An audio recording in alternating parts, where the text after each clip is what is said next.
So let's talk about managing your mindset. We're going to develop a mindset of believing, first of all, that there's a job out there for you. All right. We need to work hard enough and stay focused enough so that we just know that there's an ideal job. If we go and do the work, we'll find it. All right. That's not going to be a problem if we do this right. So let me mention behaviors a little bit. Behaviors and your attitudes, because these are things that are visible to others. Your thoughts are not necessarily visible to others, but your behaviors and your attitudes are. So let's talk about that. Couple thoughts.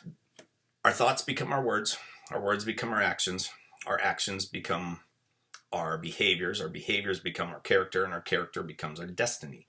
So we have to be very careful about our thoughts because they become visible in terms of words, actions, and behaviors. What do others see when they look at you?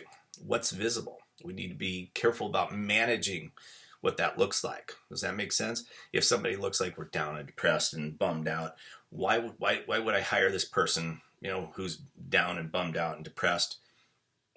It's not going to be fun to work with them. Why would I do that? Okay. So we need to manage it and make sure we look like we have the right kind of attitude in this and make decisions around it. All right. So become aware of the behaviors that are stemming from your thoughts and make conscious decisions about your behaviors that other people see and hear. All right. This will be really important. So remember, our thoughts become our words become our actions become our behaviors, and behaviors become our character.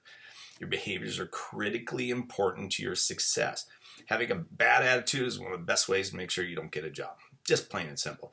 Managers like myself will hire great attitudes, over skills.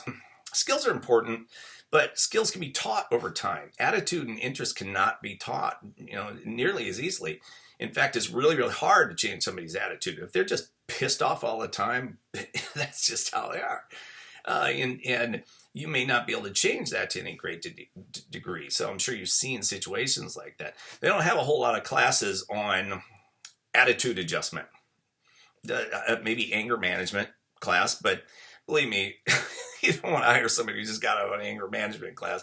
It probably didn't work all that well. Now, but we can send people to classes for all these different skills. That's not hard. So myself as a manager, I could tell you I'd rather develop those skills from someone who has a great attitude even though they're a technical expert, I don't want somebody who has a bad attitude around that. That's just not going to it's not going to make a difference.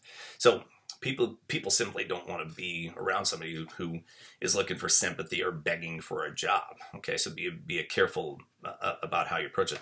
I know a guy, Jerry, and he was interviewing to get a director job at a large company, retail company. And there were dozens of candidates internally. They're all competing with him against the same job. And he ended up getting the job. And when he got the job, he was almost a little bit surprised. It was kind of interesting. And he asked the vice president, "Why did you hire me?" And the vice president said, "Jerry, it's your attitude." That was the whole answer. That's what he was looking for. So I've seen this with managers. I know this is true for myself. And so I want you to make sure that, you're the kind of person and with the right attitude and behaviors that people want to hire. Because again, we can fix you up on the skill set. Now, I want to mention journaling. You're going to hear me talk a lot about journaling. The best tool I know of for your mindset relating around these limiting thoughts is journaling. Before I get into all the benefits of journaling, one simple thing I want you to know is that job seekers who journal land jobs faster than those who don't, period, end of story. You can move ahead if you want, or you can stick around. I'll tell you why. But this is an important thing. You'll get a job faster if you do this. All right. So just do it. All right. We have our thoughts. We're going to write these things down. We're going to analyze them. We're going to use this in a number of different ways. So remember what Henry Ford said: whether you think you can or you think you can't, you're right. All right. Our thoughts become our words become our actions become our behaviors, and our behaviors become our character. And our character ultimately becomes our destiny.